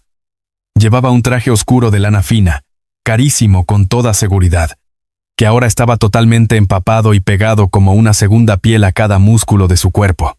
El agua le corría sin piedad por el cabello oscuro, que se le aplastaba sobre la frente. Su rostro estaba pálido, pálido como el mármol blanco, delgado, tanto que sus pómulos se marcaban de una manera que me heló la sangre aún más que la lluvia. Estaba mirando fijamente el piso de la banqueta inundada con los hombros hundidos, como un hombre cargando el peso de 3 años de culpa sobre la espalda. Cuando el crujido de mis botas en el charco lo alertó y levantó la vista del suelo para mirarme directamente, el mundo se me acabó. Su mirada y la mía colisionaron a través de los metros de lluvia, y entonces, a pesar de la distancia, a pesar de los 3 años, a pesar del llanto, y la bilis, y las cuentas de hospital y las noches de abstinencia de feromonas y la playera vieja como único consuelo, su olor llegó a mí. Su olor a bosque mojado, a cedro, a tierra oscura y a una desesperación tan cruda y genuina que mi sistema olfativo omega lo recibió como una bofetada de realidad. Todo en mi ser se activó de golpe. Mi lobo interior, que había dormido sepultado bajo montañas de orgullo herido durante 1000 días, se incorporó de golpe, latiendo y reconociendo. Casi se me cayeron todas las bolsas del súper al piso inundado. Mateo. Su voz, cuando abrió la boca, fue apenas un susurro ronco y quebrado, roto a la mitad, casi inaudible por encima del ruido feroz de la lluvia golpeando el asfalto como bombas de agua. Era el sonido de un hombre al que le quedaba muy poco. Yo estaba en un estado de shock absoluto. Mi cerebro se había apagado. No procesaba. El tiempo se congeló en esa imagen surrealista. El dueño de un imperio empresarial, arruinándose bajo la lluvia de Guadalajara frente a mi edificio de renta barata. Mi primer instinto de supervivencia, el más primario y animal, fue girar en redondo y correr en la dirección contraria, arrastrando a mis hijos hasta desaparecer. Pero antes de que yo pudiera mover un solo músculo entumido, el instinto de los gemelos actuó. Emilio y Lucas habían parado en seco a 3 metros de distancia del desconocido enorme y mojado que bloqueaba la puerta de su casa. Emilio, mi pequeño alfa en desarrollo, procesó la situación en fracción de segundo. Se puso físicamente entre Lucas y Rodrigo. Extendió sus pequeños brazos hacia los lados como barrera y le gruñó al intruso con toda la ferocidad que sus 3 años de vida le permitían, mostrando sus dientes de leche en una advertencia territorial inconfundible. Este es nuestro territorio. Rodrigo parpadeó, sacudido por el sonido. Bajó la mirada empapada hacia los impermeables amarillos. Sus ojos oscuros se abrieron desmesuradamente, tanto que parecían querer salirse de sus órbitas. Vio el cabello ondulado y oscuro de Lucas asomándose por la capucha mojada. Luego enfocó su vista devastada en Emilio. Vio sus propios ojos, su propia mirada fiera, territorial e insolente, perfectamente replicada en el rostro furioso de ese niño de 3 años que le gruñía bajo la tormenta.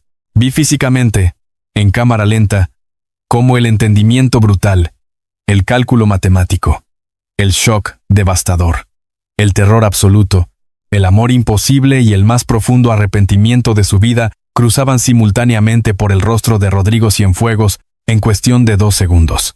Dios. Dios de mi vida, su voz se quebró en 2. Rodrigo se tapó la boca y la nariz con ambas manos grandes y temblorosas. Sus rodillas cedieron bajo él. El CEO multimillonario, el hombre que movía billones de pesos con una sola firma, se desplomó pesadamente de rodillas sobre la banqueta inundada empapándose el traje fino en el agua sucia de la calle sin importarle absolutamente nada. Mateo. Tú. Ellos son. El pánico y el instinto de Omega Protector me invadieron en oleadas. Niños, háganse para atrás ahora mismo, pónganse detrás de mí los dos. De volada ordené con una voz dura, firme y autoritaria que no sabía que yo podía sacar, aunque por dentro temblaba como si tuviera un terremoto adentro. Arrojé al piso las bolsas del súper, sin importarme en lo más mínimo que el pan se mojara y la fruta se golpeara, y me interpuse físicamente con los brazos extendidos entre mis dos cachorros confundidos y el hombre roto que seguía arrodillado en el agua. ¿Qué putas haces aquí, Rodrigo? ¿Cómo nos encontraste? Parte 7. Lo que me debía. Lo que me debía. Lo que me debía. Lo que me debía. La situación en la banqueta era insostenible. La lluvia arreciaba, los gemelos tiritaban dentro de sus impermeables, y los vecinos del primer piso empezaban a asomarse a la ventana con cara de curiosidad.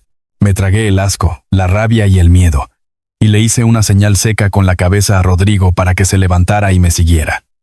Entramos al vestíbulo húmedo del edificio y subimos en silencio tenso al segundo piso. Adentro de nuestro pequeño departamento, con rapidez y sin decir una palabra más, saqué a Emilio y Lucas de sus impermeables mojados. Les di sus pijamas.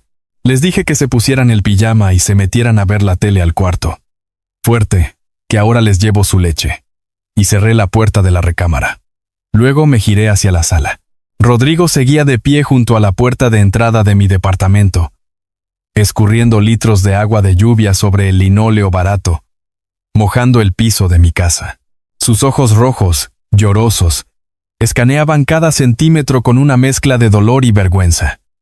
Los muebles de segunda mano comprados en el bazar, la pintura descascarada en el rincón de la cocina, los dibujos a crayón pegados con diurex en la pared de la sala, las filas de libros de cuentos infantiles en el estante hecho de tablas, las dos camas chicas de riel de metal visibles a través de la puerta entreabierta del cuarto de los niños, las fotos tamaño carta de Emilio y Lucas, en cada etapa de su vida pegadas en la pared como un mosaico de amor imperfecto.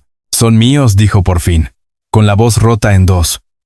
No era una pregunta, era una afirmación que le nacía desde las vísceras más profundas, un reclamo territorial de alfa que hizo vibrar el piso bajo nuestros pies.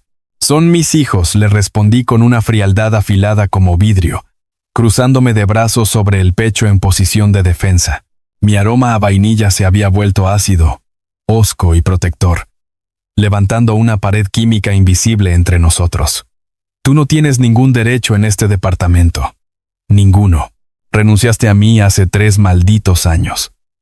Firmaste esos papeles sin pestañear. Así que te puedes largar de mi casa por donde viniste. Mateo, por favor, escúchame». Intentó dar un paso hacia mí, la mano extendida, la desesperación en su voz. «¿Por qué no me lo dijiste? Tenías que decirme. Me escondiste a mis propios hijos durante 3 años. Me perdí su nacimiento. Me perdí sus primeros pasos, sus primeras palabras. Me perdí absolutamente todo. Ahí fue cuando la represa cedió. La rabia, el resentimiento acumulado, el dolor comprimido durante 1400 días, explotó desde el centro de mi pecho como una bomba que llevaba años lista para detonar. «No mames, Rodrigo, no te atreves. No te atreves a venir a mi casa a reclamarme absolutamente una sola pinche cosa. Tú me echaste a la basura. Me sentaste frente a esa mujer que tu papá amaba. Me dijiste en mi cara que había sido un puto error de feromonas.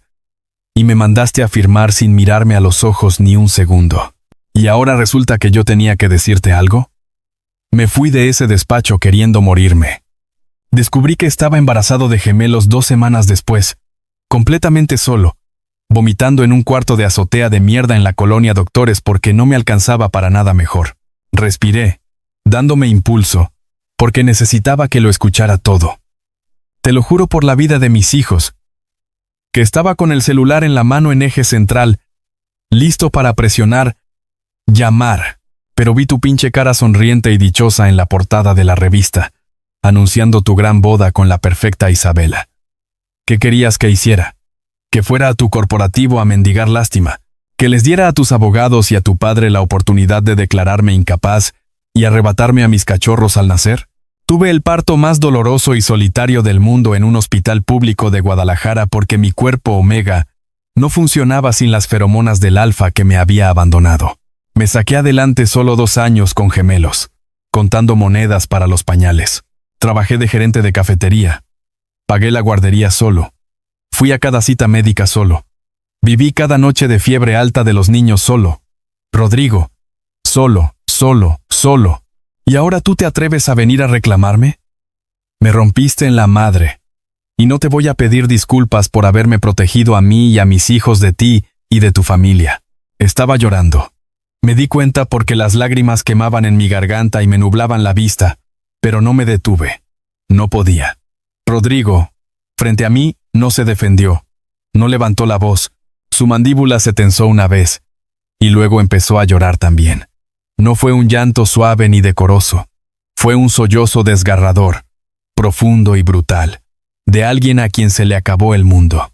El hombre que un día fue el CEO más temido de la Ciudad de México, se desplomó en el suelo de mi sala barata. Se abrazó las rodillas con las manos temblorosas, se aferró el cabello mojado como si quisiera arrancárselo de raíz, y lloró con el cuerpo entero. Soy el peor hijo de puta que ha pisado este planeta. Soy lo peor del mundo, repetía entre jadeos ahogados y convulsos. Si hubiera sabido, si tan solo me hubiera dado una señal, si me hubiera mandado un mensaje, cualquier cosa. Mateo, te juro que habría quemado mi propia familia hasta los cimientos. Los habría destruido a todos y habría ido a buscarte hasta el fin de la tierra. Ver a ese hombre roto en mi piso me agrietó la coraza. Solo un poco. Solo lo suficiente para dejar entrar un hilo frío de duda. Pero el miedo y la autoprotección seguían siendo más fuertes. Me sequé la cara bruscamente con el dorso de la mano. Vete, Rodrigo. Esta noche no. Consíguete un hotel, sécate. Y mañana, si sigues aquí, hablamos. Pero esta noche tienes que irte. Él asintió. Sin decir nada más, derrotado. Se puso de pie con esfuerzo y salió lentamente de mi departamento y de mi vida provisional, arrastrando los pies hacia la lluvia. Parte 8. Los niños lo eligieron. Rodrigo no se regresó a la Ciudad de México.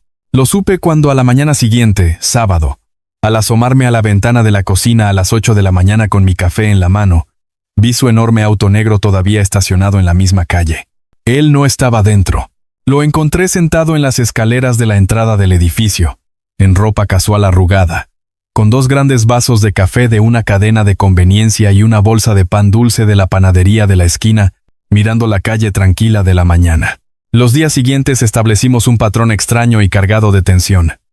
Rodrigo aparecía puntualmente todos los días. No subía a tocar mi puerta sin invitación. No me acosaba con mensajes desesperados. Solo estaba ahí, esperando en la banqueta, en las escaleras, en el café de la esquina, con una paciencia sólida y silenciosa que me demostraba que esta vez no iba a ceder ni a huir.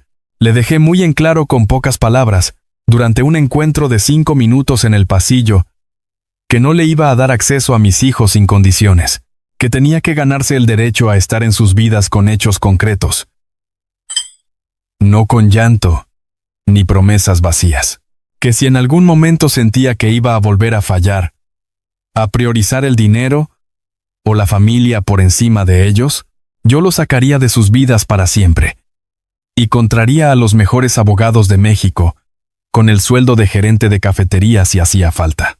Él me escuchó, con los brazos cruzados y la mandíbula apretada, y dijo: «Lo que necesites. Yo no me voy a ir».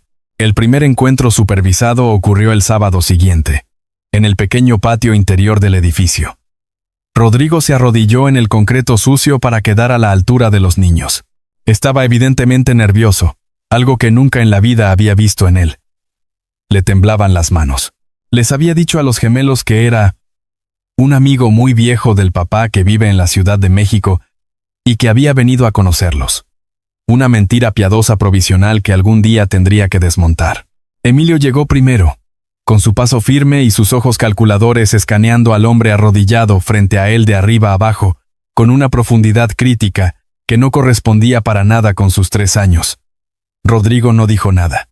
Solo mantuvo el contacto visual sin agresividad, sin dominancia, dejando que fuera el niño quien decidiera. Emilio lo examinó durante 1 minuto entero, que se sintió como 10, y luego, con los brazos cruzados de manera idéntica a la de su padre biológico, dijo: «Mi papá dice que los alfas fuertes no tienen miedo. Tú tienes miedo ahora mismo». Lo dijo con absoluta convicción, como si fuera un diagnóstico médico. Rodrigo soltó un pequeño sonido entre una risa ahogada y un quejido de dolor. «Sí, cuate. Sí, tienes razón.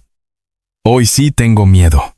Emilio asintió, solemnemente satisfecho con la honestidad, y aceptó el carrito de metal de colección que Rodrigo sacó de la bolsa de su pantalón. Lo examinó con seriedad, luego lo empujó suavemente hacia el zapato del hombre arrodillado frente a él. Tregua provisional. Lucas fue diferente. Mi niño dulce y empático se acercó despacito, con el osito de peluche abrazado contra el pecho, mirando a Rodrigo con esos ojitos que lo analizaban todo. La biología es una cosa insistente e imposible de ignorar. Las feromonas de un alfa angustiado, llenas de culpa y anhelo reprimido, actúan como un imán para sus propios cachorros. Lucas caminó directo hacia Rodrigo, sin pedirle permiso a nadie. Sin titubear un segundo, el pequeño de 3 años trepó sin esfuerzo por la pierna de Rodrigo, como si fuera la cosa más natural del mundo, y se sentó en su regazo. Acomodó su cabecita llena de rizos revueltos directamente sobre el pecho de Rodrigo, justo encima de su corazón latiendo, y se puso a chuparse el pulgar mirando tranquilamente al cielo del patio como si llevara años haciendo eso. El efecto en Rodrigo fue devastador y hermoso. Soltó un quejido ahogado, suave, como el de alguien a quien acaban de devolver algo que creía perdido para siempre. Cerró los ojos con fuerza, conteniéndose, y muy, muy lentamente. Como si estuviera rodeando porcelana invaluable que podría romperse con el más mínimo movimiento brusco, abrazó el cuerpo pequeño de Lucas con sus brazos grandes. Lo sostuvo. Su pecho subía y bajaba con una respiración irregular mientras inhalaba el olor de su hijo, ese toque de vainilla y milagro que ahora empezaba a mezclar cedro incipiente. El vínculo biológico que había dormido negado durante 3 años empezó a despertar y a encajar en su lugar con clics que casi se podían escuchar. Yo miraba todo desde la puerta del pasillo, a salvo de que ninguno de los dos pudiera verme bien la cara. Tenía que sostenerme en el marco de la puerta porque las piernas me flaqueaban. Mi lobo interior aullaba con una mezcla compleja y confusa de amor, miedo, esperanza y terror. En mis 3 años de fortaleza, me había prometido a mí mismo que no volvería a ser vulnerable, que no volvería a confiar en ese hombre. Pero viendo a mis 2 hijos con su padre, por primera y única vez, sentí que el escudo de hielo que me había construido empieza a agrietarse desde adentro. Parte 9. La verdad de aquella noche. Esa noche, después de que los gemelos cayeron dormidos agotados por las emociones del día, lo dejé entrar al departamento. Nos sentamos en mi pequeña y humilde cocina, en las 2 sillas de plástico blanco. Puse una cafetera vieja en la estufa. El silencio entre nosotros era pesadísimo, una entidad sólida construida con 3 años de secretos, sacrificios y rencor no resuelto. Cuando el café estuvo listo, le puse la taza de peltre frente a él. Sus manos la rodearon lentamente, buscando calor. Seguía viéndose exhausto, pero algo en él había cambiado en las últimas horas, desde que había abrazado a Lucas. Algo más suave, más rendido. Cuando al fin me miró directamente a los ojos a través de la mesa pequeña, vi que había tomado una decisión. «Necesito que sepas la verdad», dijo simplemente. Y empezó a hablar. «No te dejé porque ya no te amara, Mateo. Nunca dejé de amarte, ni un solo segundo desde el día en que te conocí. Y tampoco te dejé porque quisiera casarme con Isabela, ni porque eligiera el dinero sobre ti. Me forzaron». Frunció el ceño, frotándose el puente de la nariz con el pulgar e índice como hacía cuando estaba armando estrategia de negocios. Meses después de que nos casamos en secreto, mi padre y un sector de la junta directiva del corporativo descubrieron una red de fraudes fiscales masivos y malversación de fondos dentro de la empresa. Cosas gravísimas, ilegales, que se habían cometido durante años bajo la dirección de mi padre y de personas de su confianza. Negocios sucios que yo desconocía por completo porque me tenían intencionalmente bloqueado de esas áreas. Estaban al borde del colapso financiero total y de enfrentar cargos penales. Su única salida era fusionar el corporativo de emergencia con el capital de los Montes de Oca mediante el matrimonio entre Isabela y yo, sellando la alianza y tapando los hoyos negros con el dinero de ellos. Hizo una pausa, tomando un sorbo largo de café. Yo me negué. Les dije que estaba casado, que iba a quedarme contigo pasara lo que pasara. Así que, una semana después, mi padre me citó solo en su despacho privado. Entró su socio. Y me amenazaron de verdad, Mateo. No me amenazaron con quitarme la herencia o el puesto de CEO. Eso me habría importado un carajo. Me amenazaron con destruirte a ti. La sangre se me heló. ¿Qué dices? Habían investigado cada centímetro de tu vida, continuó Rodrigo, y su voz temblaba de una rabia fría, contenida. Sabían de las deudas médicas de tu mamá que aún estabas pagando en abonos. Sabían de tu hermano menor, de su enfermedad renal crónica, de la diálisis costosa que necesitaba 3 veces a la semana para sobrevivir en Oaxaca, y que tú cofinanciabas. Mi padre me miró a los ojos y me dijo literalmente: si no firmas el divorcio esta semana y no anuncias tu compromiso con Isabela el mes que viene, voy a hacer una llamada. Voy a asegurarme de que planten mercancía en el coche de tu Omega. Tengo jueces y policías en el bolsillo que harán que termine en el reclusorio norte por 3 años por lo menos.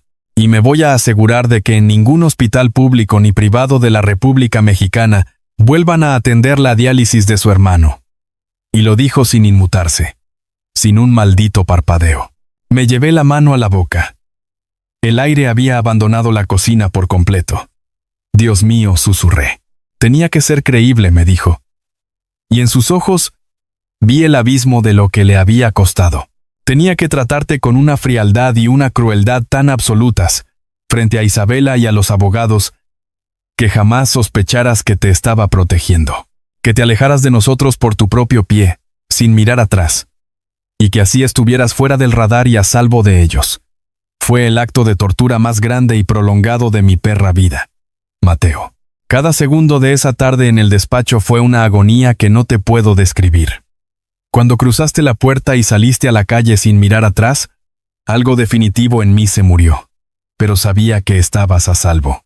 Entonces pasé el siguiente año haciendo algo que me consumió por dentro, prosiguió. Apoyando los codos en la mesa, mirando sus manos. Desde mi posición como CEO, con acceso a todas las cuentas y los archivos, empecé a recopilar en secreto absolutamente toda la evidencia de los fraudes de mi padre. Cada transacción falsa, cada transferencia ilegal, cada correo comprometedor.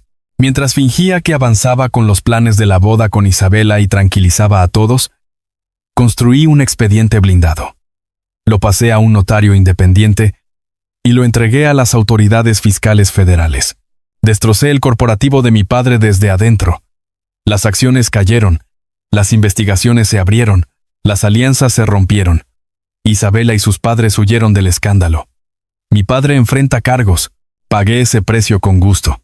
Cuando por fin me aseguré de que eran impotentes para hacerte daño, contraté a los mejores investigadores privados del país.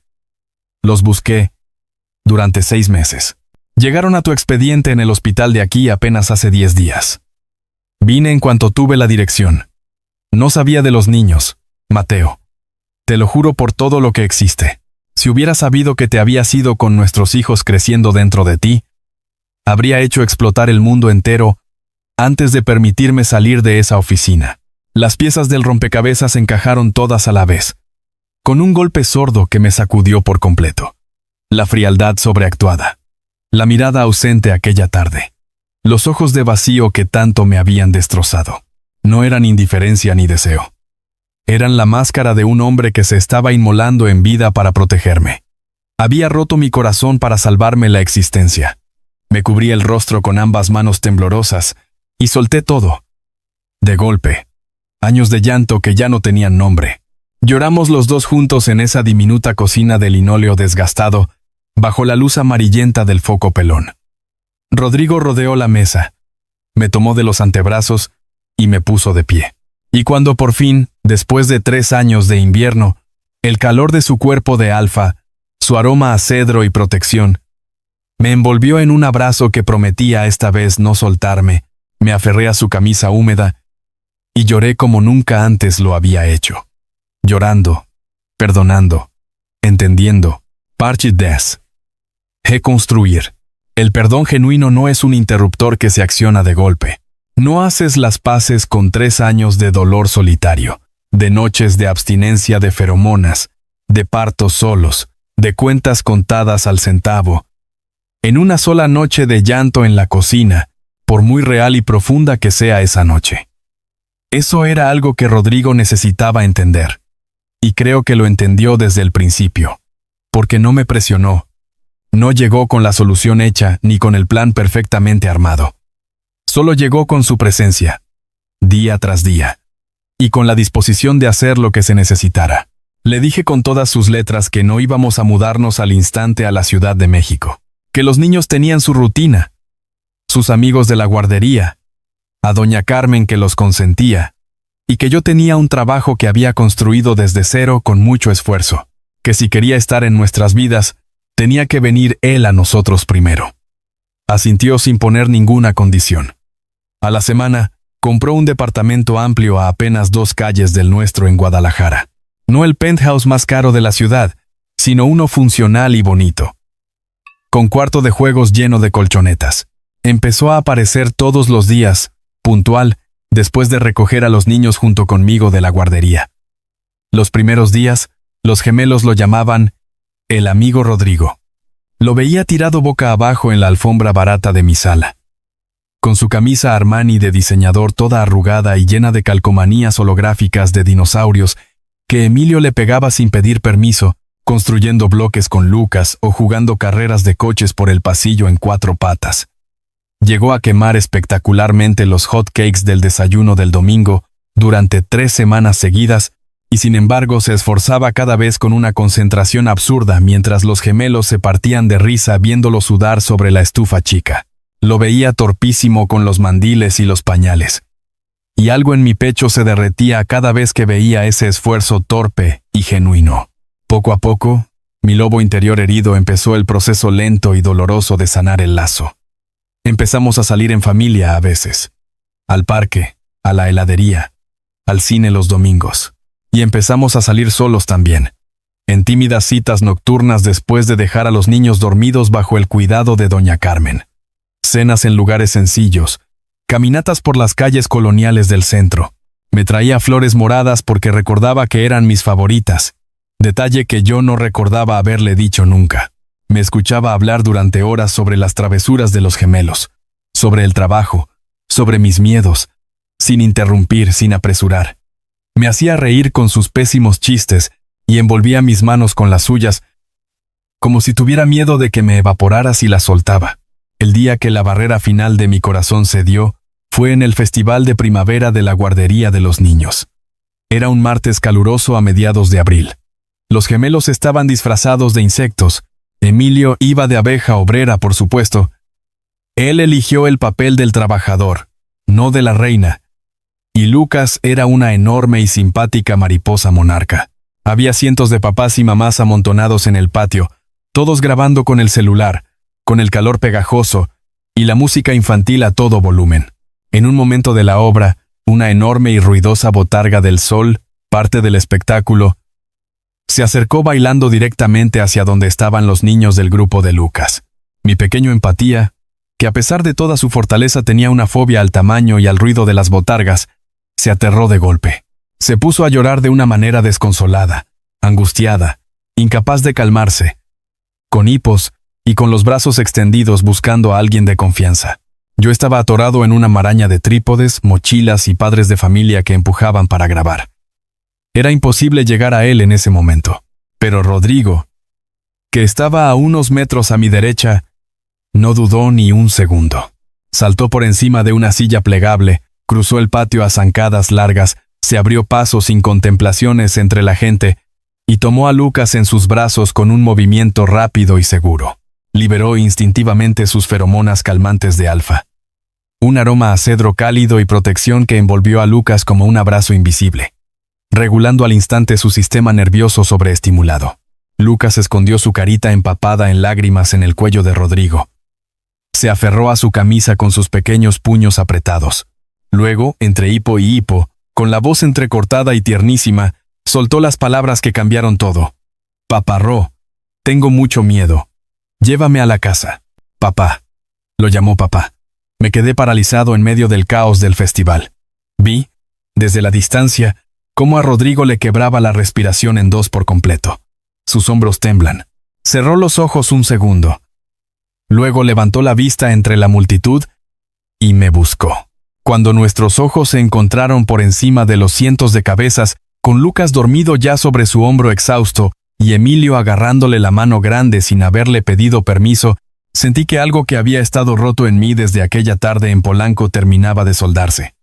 El puente reconstruido con paciencia, hot cakes quemados, calcomanías de dinosaurio y verdad, ya era firme. Esa misma noche, después de acostar a los dos juntos y dormidos en 10 minutos de puro agotamiento, Rodrigo y yo nos quedamos solos en el pasillo estrecho de mi departamento.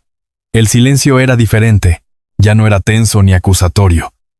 Era íntimo, cargado de todo lo que estábamos a punto de decirnos con el cuerpo, después de 1000 días de distancia. Me acorraló suavemente contra la pared, poniendo sus dos manos a los lados de mi cabeza. Me miró, y en esos ojos oscuros ya no había vacío. Solo había yo, reflejado en ellos, multiplicado por un amor que había sobrevivido 3 años de infierno. ¿Puedo?, preguntó en un susurro. Llevo 3 años esperando que lo hagas bien, le dije. Sus labios encontraron los míos. Fue un beso hambriento, desesperado, lleno de fuego vivo y promesas que esta vez sí eran reales.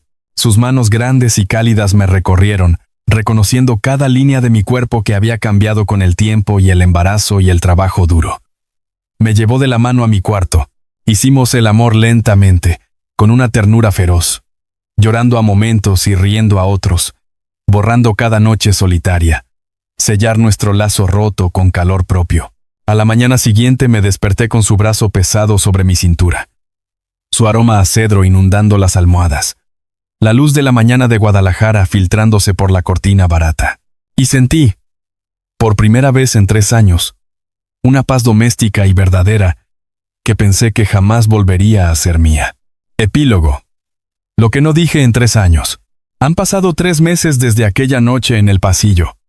Estamos sentados bajo la sombra ancha de un árbol inmenso en el jardín de nuestra nueva casa en las afueras de la Ciudad de México. Regresamos. Todos. Juntos. Los demonios del apellido Cienfuegos quedaron enterrados y dispersados en los vientos del escándalo corporativo que Rodrigo mismo desató. No hay más amenazas. No hay más sombras de don Arturo ni de Isabela. Rodrigo construyó desde cero una consultora de gestión y finanzas limpia, pequeña y brillante, que ya tiene los primeros contratos importantes. Es suya, es nuestra. Y no le debe nada a ningún apellido de Lomas de Chapultepec. La casa no es una mansión. Es grande, sí, comparada con el departamento de Guadalajara, pero es cálida. Tiene un jardín con pasto verde y una enredadera que trepa por la barda y un perro mediano de nombre Carbón que los gemelos exigieron con una terquedad bíblica y que ahora duerme en el cuarto de los niños, aunque Rodrigo diga que no. Las paredes del cuarto de Emilio y Lucas tienen dibujos enmarcados hechos a crayón. Y en la sala hay una foto donde salimos los 4 en la plaza de Guadalajara, el día que le dijimos a los gemelos que Rodrigo era su papá. Emilio lo miró con sus ojos calculadores y le dijo, «Ya lo sabía». Lucas simplemente lo abrazó por las piernas y no lo soltó por media hora. Ahora mismo, veo a mis 3 hombres jugar a lo lejos en el jardín bajo el sol brillante de la tarde. Emilio y Lucas, que acaban de cumplir los 3 años y medio, corren desbocados persiguiendo un balón blanco con negro sobre el pasto. Rodrigo, en ropa deportiva casual, está en la portería improvisada con 2 palos de madera. Pero es el portero más inútil del universo de manera completamente deliberada. Se lanza en catapulta al suelo, exagerando la derrota. Deja pasar todos los tiros aunque sean los más flojos. Se retuerce dramáticamente y suplica, No más, no más con la mano en el pecho, solo, únicamente, para escuchar a sus dos cachorros reír a carcajadas gigantes que reverberan en todo el jardín. Es el sonido más bonito, más redondo y más completo que he escuchado en toda mi vida. Levanto la mano para tomar mi taza de té helado de la mesita de jardín y el sol de la tarde refleja algo en mi cuello. La cicatriz fresca, profunda y perfecta de la mordida renovada. El lazo reafirmado. Rodrigo me marcó de nuevo hace apenas 3 semanas. En la intimidad de nuestra habitación, con una solemnidad casi religiosa, como si estuviera firmando un contrato de por vida con el universo entero. Esta vez sin presión de nadie. Sin amenazas. Sin miedo. Solo él y yo, eligiéndonos libremente. A veces, en momentos como este, me permito pensar en todo lo que el silencio nos costó. En los años que perdimos atrapados en un laberinto de secretos tóxicos, miedos propios y ajenos, gente con poder y sin alma que creyó tener el derecho divino de decidir sobre nuestro amor y sobre nuestro destino. El silencio que yo mantuve para proteger a mis hijos y el silencio que Rodrigo mantuvo para protegerme a mí. 2 personas amándose a la distancia con la única herramienta que tenían. A veces me pregunto cómo habría sido si, en esa esquina de eje central con el ultrasonido arrugado en el puño, hubiera presionado llamar. Probablemente no mejor, y quizás mucho peor. Quizás el camino que nos trajo hasta aquí, con todo su dolor, era el único camino que garantizaba que los 4 llegaríamos al mismo punto sanos, libres y completos. Porque si hay algo que estos 3 años me enseñaron, es que el amor real no es suave ni conveniente. El amor real que vale la pena defender es el que te arranca el corazón, te lo exprime, te hace crecer en una dirección que no sabías que podías crecer, y aún así, cuando llega, se queda. Cruza estados enteros. Espera bajo la lluvia sin paraguas. Aprende a quemar hot cakes y a dejarse meter goles de fútbol a propósito, solo para escuchar reír a su familia. Si tú también estás ahora mismo en medio del dolor que yo sentía en aquel cuarto de azotea de la Doctores, si también estás sosteniendo algo que duele tanto que no sabes si puedes seguir, quiero que sepas algo desde aquí, desde este jardín con sol y olor a pasto. El dolor que sientes hoy tiene una fecha de vencimiento. No lo ves ahorita, lo sé. Yo tampoco lo veía. Pero la existe. Tú existes. Y lo que te pertenece de verdad siempre va a encontrar la manera de volver a ti. ¡Papi, papi, ven aquí ya! ¡Le estoy ganando a Papá Ro! ¡Y necesito más público!, grita Lucas a todo pulmón desde el otro extremo del jardín, corriendo hacia mí con los brazos abiertos y el balón abandonado atrás, mientras Emilio levanta los brazos en señal de victoria indiscutible. Rodrigo, tirado boca arriba en el pasto, me mira desde el suelo con esos ojos oscuros y sonríe. Una sonrisa real, sin protocolo, sin cámaras, sin armadura de heredero. Solo él, mío. Dejo la taza de té sobre la mesa, me levanto de la silla y abro los brazos para recibir el impacto de mis 2 chamacos que corren hacia mí. Ya voy, mis amores. Ahorita llego con ustedes. Y la próxima vez le gano yo también. Sí. La vida nos dio la golpiza más larga, oscura y brutal de la historia. Nos arrastró por el fango y nos dejó solos en la oscuridad durante lo que pareció una eternidad. Pero al final de todo, nosotros ganamos. Y esta vez, para siempre.